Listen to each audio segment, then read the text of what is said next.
Hi, I love making these little YouTube videos.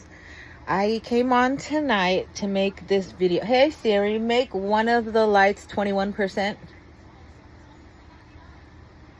Which room? Hallway, hidden, or everywhere? Hallway. Okay, I'll let you know if anything goes wrong.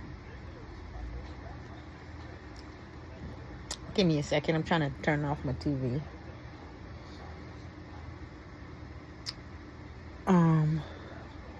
I didn't do it. The wall of the lights is taking a while to respond. Hey Siri, make the hallway light 21%. Oops. Okay. Just kidding. One more time. Hey Siri, make the hallway light 50%. Still working on that. Check back in a minute to confirm. The wall of the lights is taking a while to respond. At least it's working again. For the longest time it wasn't working because something happened. Hey Siri, make the hallway light 2%. Sorry, Margaret. I couldn't find that in the hallway info. Hey Siri, make the hallway light 5%. Okay.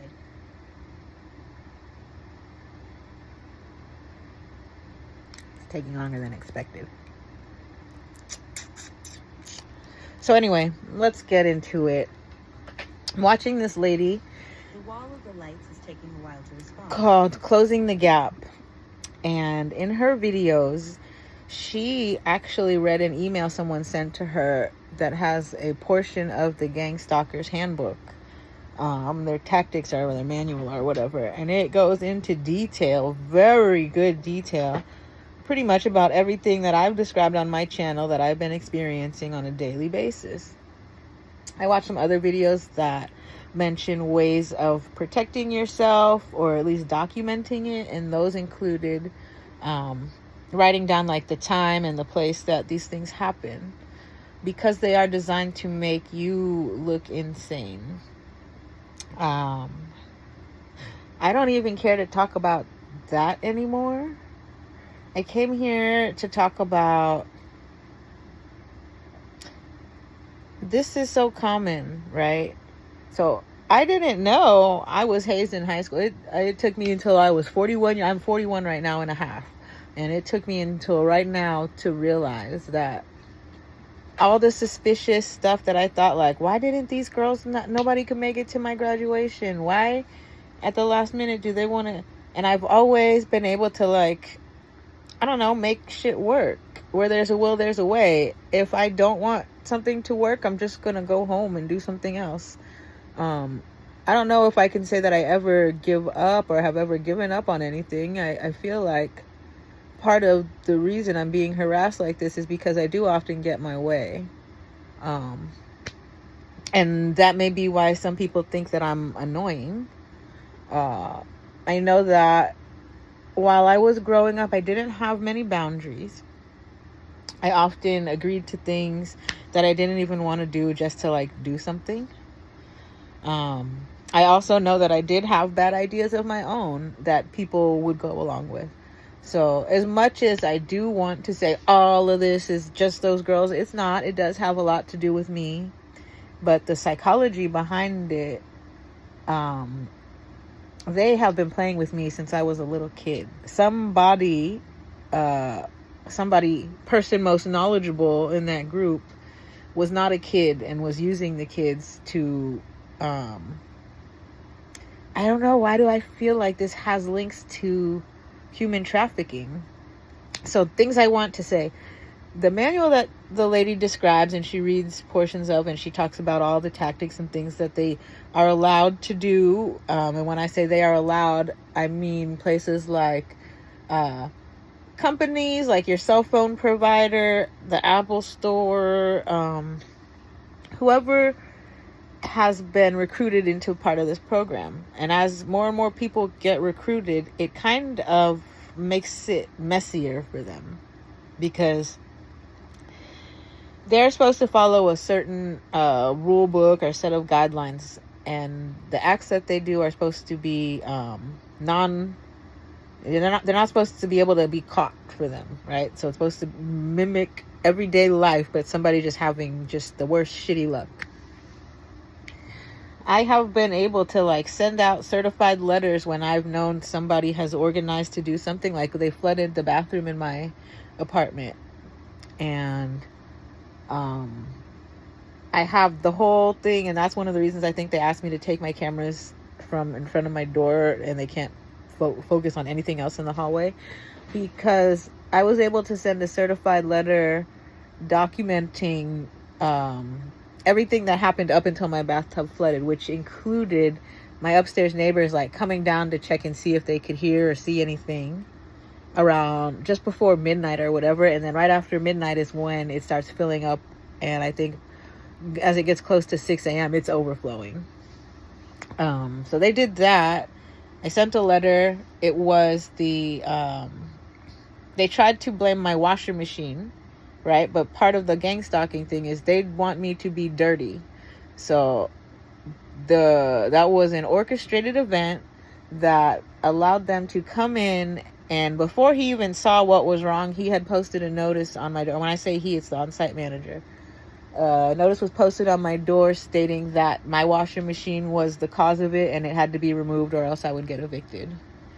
And so what that did, I've had that washer machine 10 years. I've never, ever, ever had an issue with it. The bathtub has never backed up until they started using the steam cleaner in the hall on a daily basis. Pretty much daily basis. They'd come in. Back when the kid that lived above me did it, it was maybe a weekly thing. It wasn't daily like how they use it now. So for like a week or whatever, it felt like they had been collecting all that nasty water. And then they found a way to create a clog, right? It's stacked plumbing. So they create a clog. It's clogged underneath my drain. So then it backs up into my bathtub. After it backs up into my bathtub, it overflowed. They got to force their entry in that day. That was like right around the time I had gotten fired from Louis Brisbois.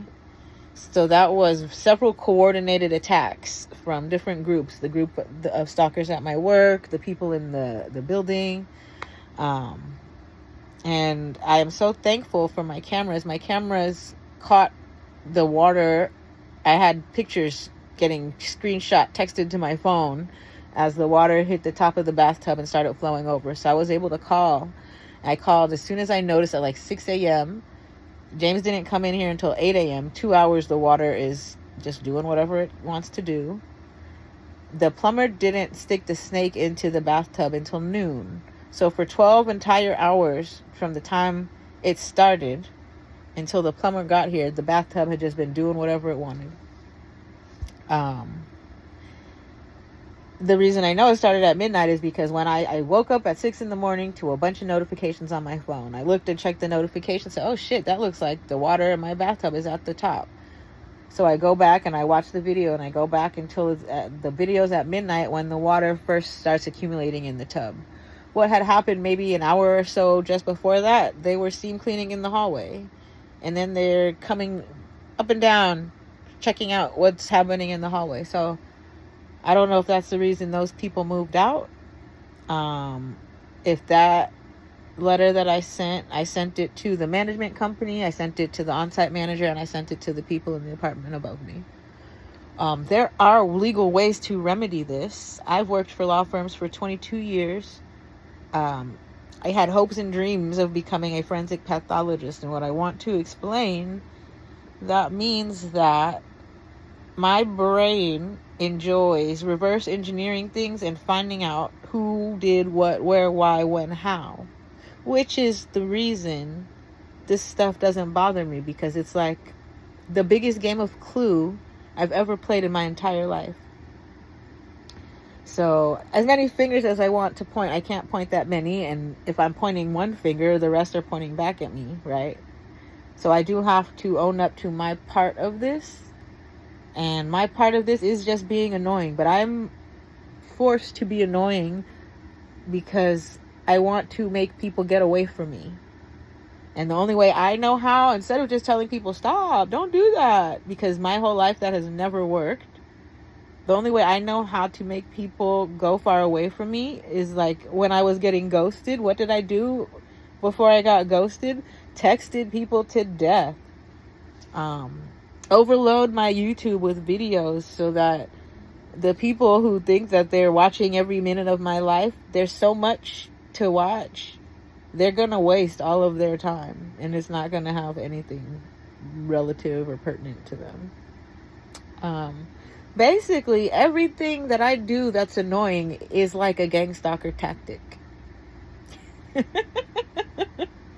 that's what's so funny. So, in the video, the lady talks about, and I wanted to make this a short video, but it's not going to be. In the video from the Closing the Gap lady, where she talks about the email about the gang stalking handbook, notebook, whatever, she says that they do things like monitor you while you're sleeping. They know what time you wake up at. They know what time you turn on the lights. They know what time you get in the shower. And when she said that, it made me think back. I was watching it like when I fell asleep, and then I started watching again when I woke up in the morning. And it made me think back to how I fall asleep to listening to them in their whatever, their control room like environment setting that I can hear them from. I fall asleep listening to them talk about me. Whether it's to me or about me, they are doing things like everyone, everybody, every fucking time you. And that's like the harassment before, as I'm falling asleep. I sleep so good, you don't even know. And then she goes on to say that their main goal is to make sure that you have the worst day every day. I don't know how well you know me. You obviously don't. If you're gang stalking me and think that you're gonna contribute to me having a bad day, because I am the most annoyingly optimistic person, because I've had to be because of all of this stuff. So I will find the silver lining in every bad thing that happens, right? Like the other day, I had a little Tiffany's necklace that I got for my high school graduation from my grandmother from Japan. Japanese Tiffany's necklace. I didn't wear it that often. I don't really wear that much jewelry. It's silver.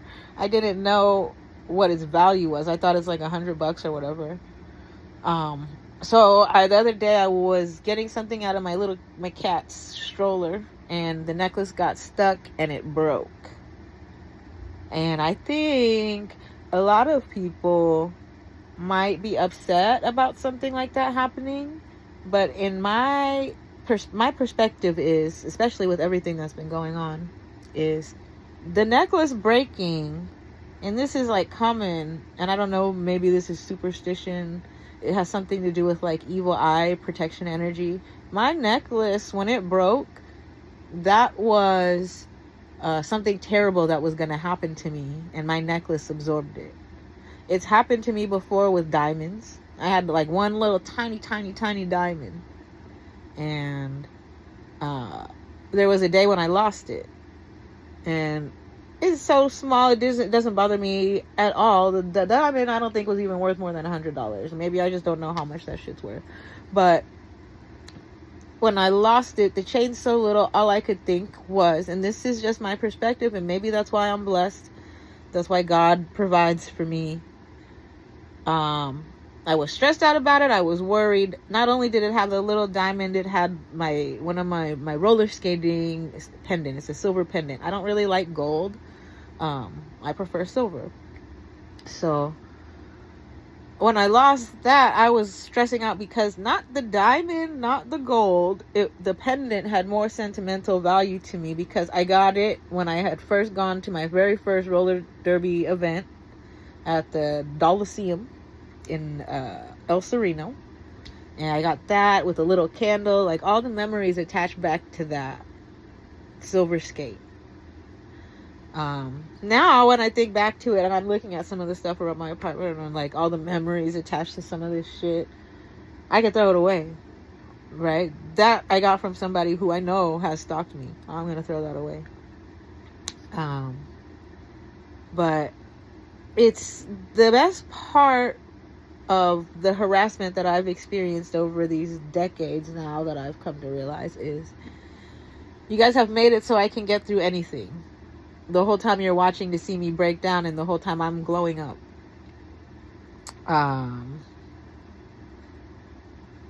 The amount of attention paid to me by people who refuse, and I won't say refuse, it's people who do not try to interact in any other way aside from monitoring me. I don't know if you know how that looks. I used to be like you, where I would be so interested in a person that I didn't care if I looked crazy. And I would just look at all their stories and I'd think like, maybe they have a lot of people watching their stories. They're never going to know it's me. But in reality, unless you're like a super celebrity, it's very easy to tell who's stalking you. Right, and then I started blocking people, and as I start blocking people, their friends would come through, or accounts that don't even follow me come through and try to follow me. So social media is the best evidence locker that I have. My whole entire block list, those are all stalkers. I'm saying all this to say this is not a good idea to continue if you are not extremely tech savvy. I have a feeling that so there's different positions and rankings in this organized whatever, and I'm not quoting her exactly, but there's people that are like on-site managers, right? So they control whatever the stalking is for that particular place. Like when I'm riding the bus, I think they're called CBAs. I can't remember what it stood for now, but CBAs. And then there's the EC or the CE, something like the electronics controller. That's the person who's actually doing like the hacking and then the spyware, those type of things. So as this lady was reading this book, I could think of events and instances where that matched just about everything that she spoke about. And another thing she goes on to mention is that it has excuse me, I was gonna say I have to sneeze. I'm gonna sneeze. It has connections to like the tide, and there's a lot more patterns that go into it. They're using professional psychologists, psychiatrists, whatever, which reminds me of Dr. Reddy Narendra from Mind Path Psychiatry. They never got to see me because of the way that this whole thing happened. But I think that doctor, if I can find a way to get access to his patient list, and then start networking with some of his patients who may have had been diagnosed with like psychosis or schizophrenia, when there is no like family history of it, or if he has any patients who report symptoms similar to mine, I think that would be the most helpful in pursuing a case. But you can't pursue a case because this is the government doing this to you. It's targeted justice, New World Order. They have discovered that cops are ineffective, and instead of defunding police, they just funded a whole fucking separate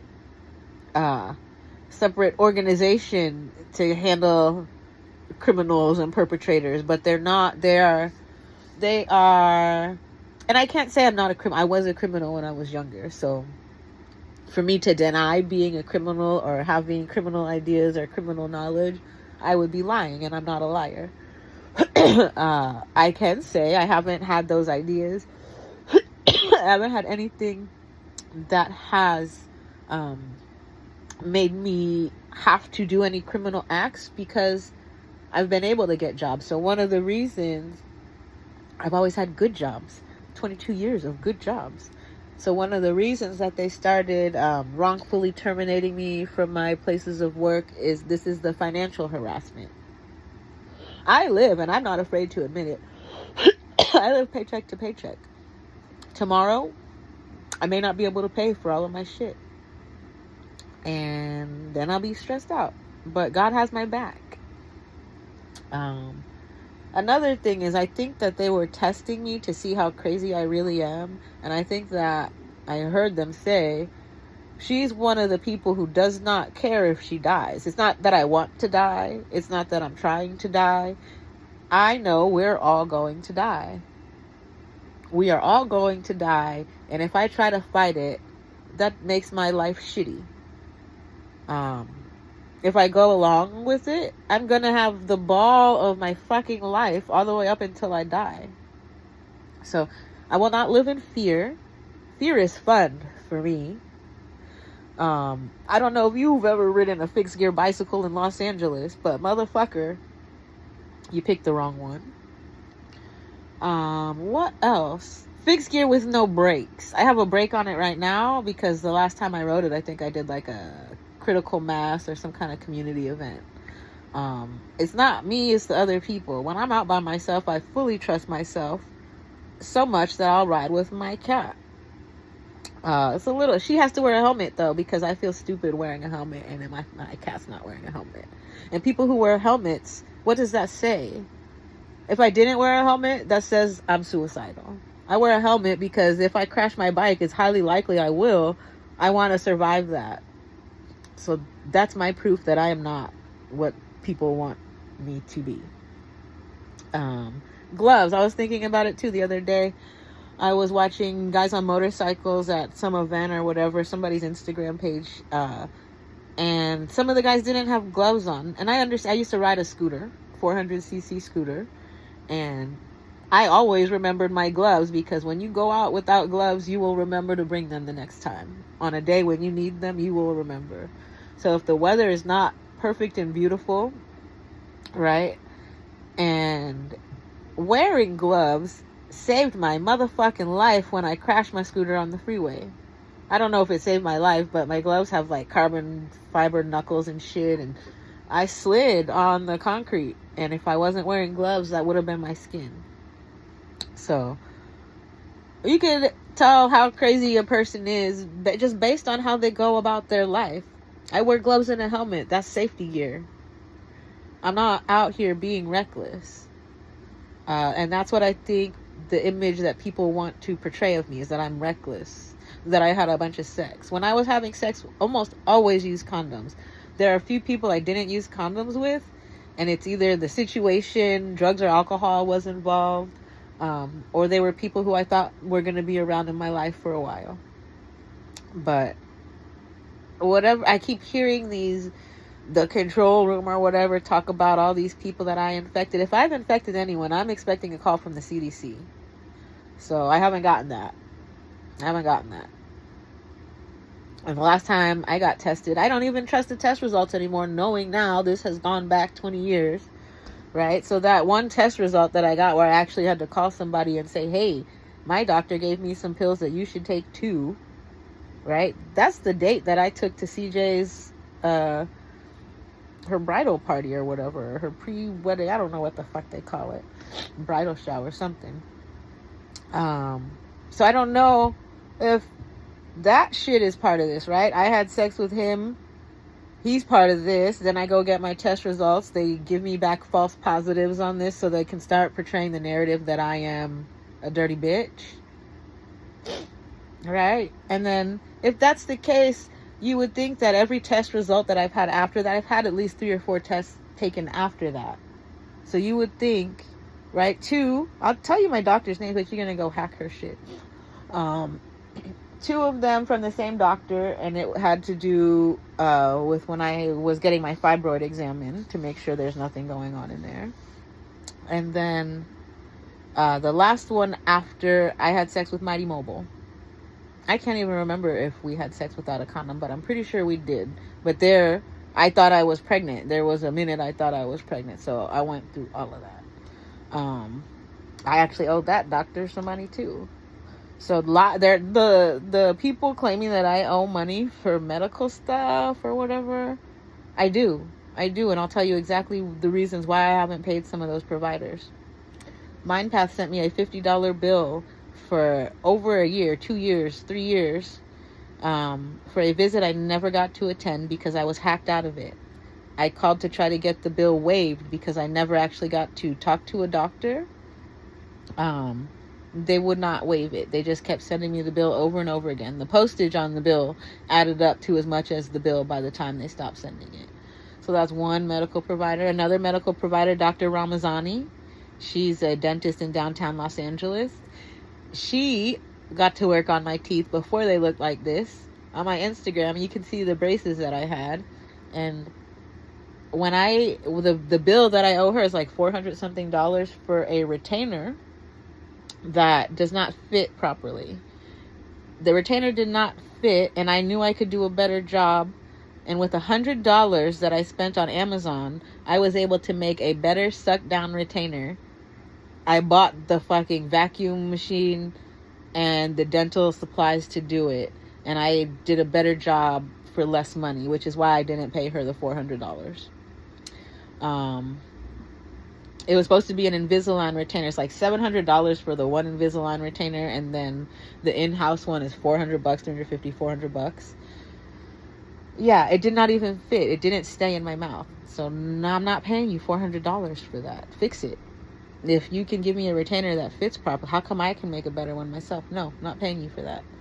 Another dentist that I owe money, the guy that left my teeth like this after his assistant permanently glued in 2 temporary crowns. The first one he had to saw out. The second one I left it in, and that's why my teeth look like this, because it was so traumatic the first time. This is Dr. Nima Aliaga in Thousand Oaks, who also, I don't know if it's him who's part of it or his assistant, but I have a feeling that someone in that office was contacted by the group of people harassing me. And that's how my teeth ended up like this. And then what this does, it helps them further perpetuate the narrative that I'm a crackhead when I have never done crack. And if I did, it would have been with Kristen Little, because that's the only time I've ever done hard drugs like that. So the reason I keep name dropping all these names is because this is serious. This definitely involves my life. And I'm at the point where I know that these people are involved. I've had to cut them off because of how leechy they are. They've done a number on the gaslighting and head games. They think they're not going to get caught. They know they're not going to get caught. What is it? That video Matt D'Amatos took of me was like 10 years old now almost. Probably around the time they started putting all the extras on this. So what I can't decipher is, that's something I saw earlier. This is a little random on my random shit always. I saw something that said money can't buy happiness, and it can't.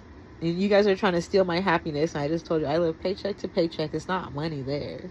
There's money. It comes and it goes. And if you treat money like you don't have it, you won't have it. And that's the point I want to get across, because these people that are gang stalking me treat money like they don't have it, which is why they don't have it, and they have to gang stalk to get it. And then it doesn't feel good. I wonder how many gang stalkers out there are living honest lives aside from the stalking part of it. I think that there's a larger number of them out there doing the drugs that they are trying to say that I do, with alcohol problems, with other dependencies, sexual addictions, pedophilia. There are a lot more of them out there that are more dangerous than me, who are given access to the program to harass me and stalk me. So that's where this thing is all fucked up. That's another thing I wanted to say. I'm Black and Japanese. This is a double hate crime. The hazing in high school, when you look at my high school prom picture and all of those white kids around me, that's hazing. That is nothing more than hazing. Double hate crime. And then what else? Like, it was that makes sense as to why I became friends with a neo-Nazi for a period of time.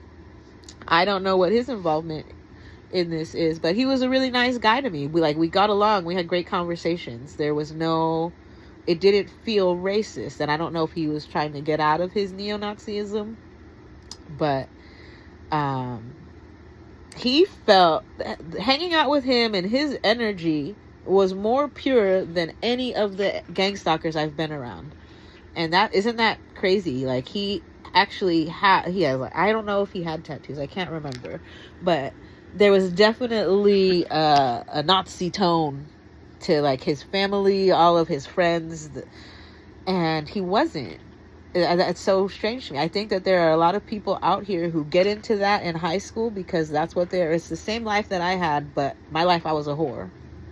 My high school life, the people that I hung out with made me a whore. And I can't say if it's them making me or if it's me just being one. Being attractive and not having boundaries made me a whore. Having friends that wanted to be me made me a whore. If I hung out with people who had brains and kept their heads in books, I would have never been a whore. If I would have done what I did after I turned 21, I would not have had sex with as many people as I have. And so I think back to that, and what is the common thing there? It's having friends that like to go out and drink. I want to be social. I go to a bar, I start drinking. I don't know. Now I know. But back then, I didn't realize the men that were approaching me when I was at bars are men that they told to come and fuck with me. So I could experience all of that emotional hurt. What they didn't know, and I found this out later, being autistic, I'm not having sex for the fact of having sex. I'm having sex because I like the pleasure. Everything else that's involved in it is uncomfortable for me. The actual, like, penetration part of it is the reason I would have sex. So, talking to people, relationships, I am antisocial, which is why I have such a great time talking to YouTube. Nobody's talking back. I've already mentioned before, maybe I am a sociopath. And then I could see why people would put me in this program. But when I'm not around the people harassing me, I don't do the weird shit that you guys keep trying to make me do.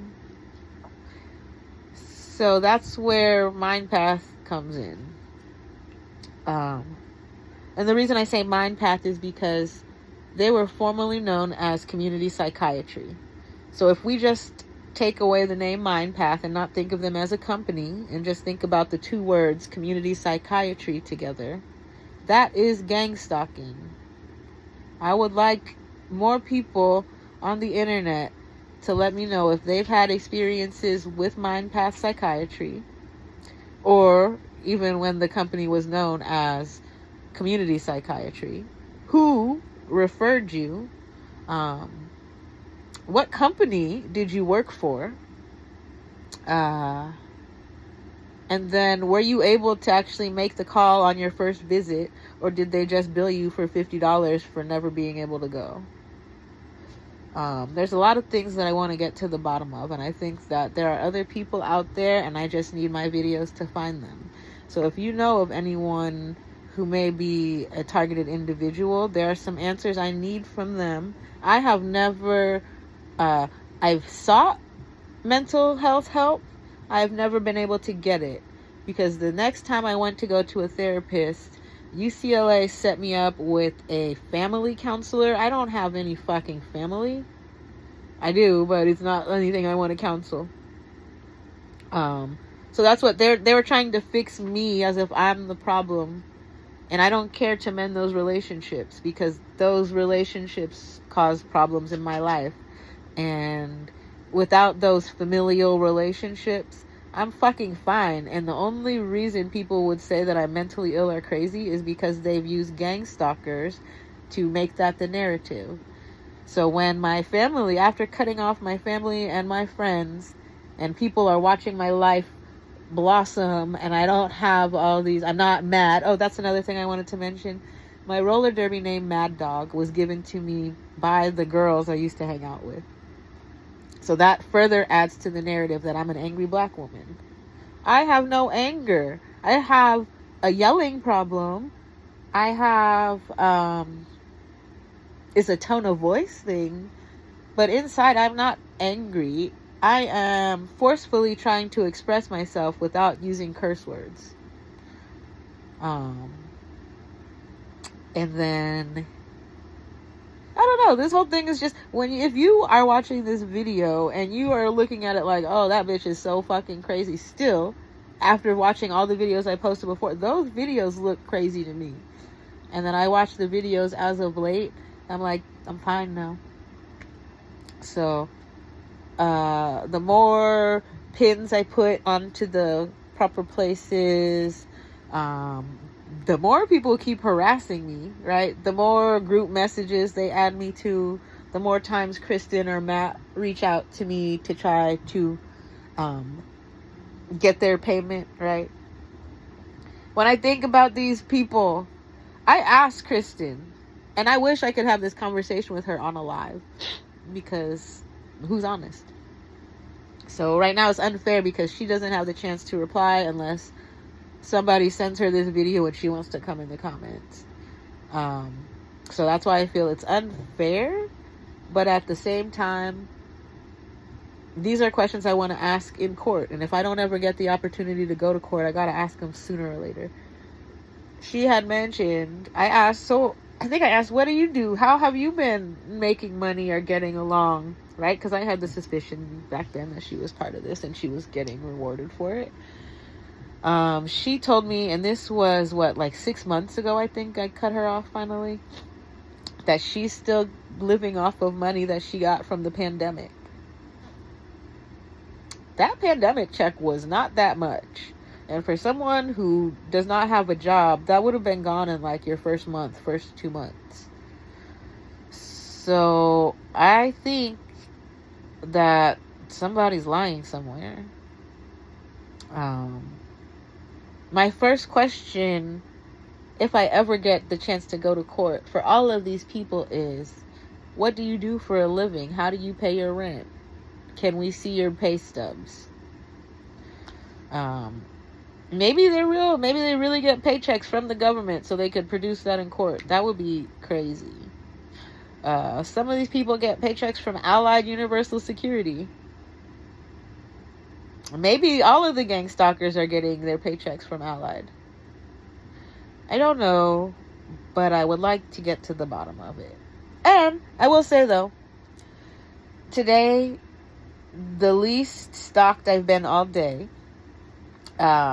until I got to work, right? On the bus, kind of normal bus ride, sort of, I guess. I don't know what normal is anymore even, but it wasn't like loads of people just staring at me. It was a decent bus ride and I made it to work without incident. And then once I get to work, I know which people are the gangstalkers that actually work out there and are trying to do 2 jobs at once, where they like report my outfit and what time I get to work at. So I ran across the street to avoid crossing with them or having them be close to me. And then I made it into the office, and then every day in the elevator, it's like 10 people who try to ride up in the elevator with me, and I just let them all keep going. Go ahead.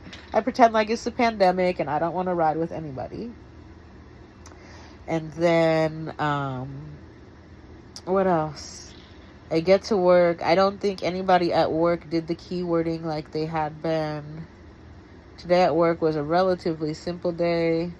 There were a couple of things with the tasks that I was asked to do, but I think we made it through them just fine.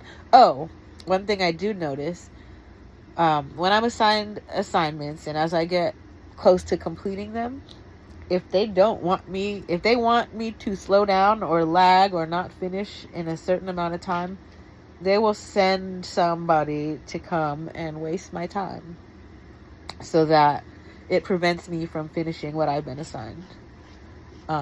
Sometimes I welcome it, sometimes I don't.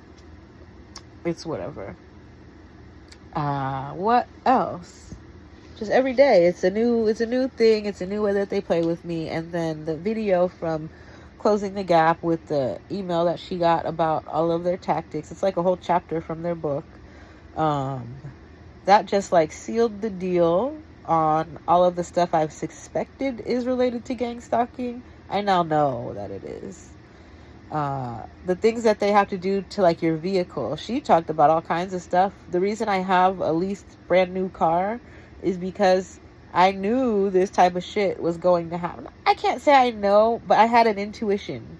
So the last used car that I bought, that same year I had to put $3,000 into it because of a broken timing belt. The clutch went out. I can't tell you. Constant flat tires. I drove with a flat tire daily for I don't know how long. I used to have to go to the gas station daily. And that was stuff I just chalked up to like life. Oh, this is the first used car I bought by myself. I guess that's just it. And maybe it was. But after that car, I was not going to be surprised with mechanical issues, which is why I started leasing cars that were brand new, under warranty, included oil changes, all of that stuff. So the car tampering with is more effective when the person actually owns their car. Mine, I'm ready to give it back right now. And then I just get to ride the bus with them, and I'm gonna play every time I ride the bus is just gonna be a video about gang stalking until they get sick of it. Today I saw one lady whom I may have gotten to her. She may feel sick to her stomach about the shit that she knows she's doing. I don't know, but I'm just going off of facial expressions, and she didn't look comfortable with herself. So I may be effective. It may be very effective. Just to play their handbook back to them, and they're like, this bitch fucking knows everything we're doing, and I look stupid. And that's my point. 41 minutes is too long of a video. I love you. Good night.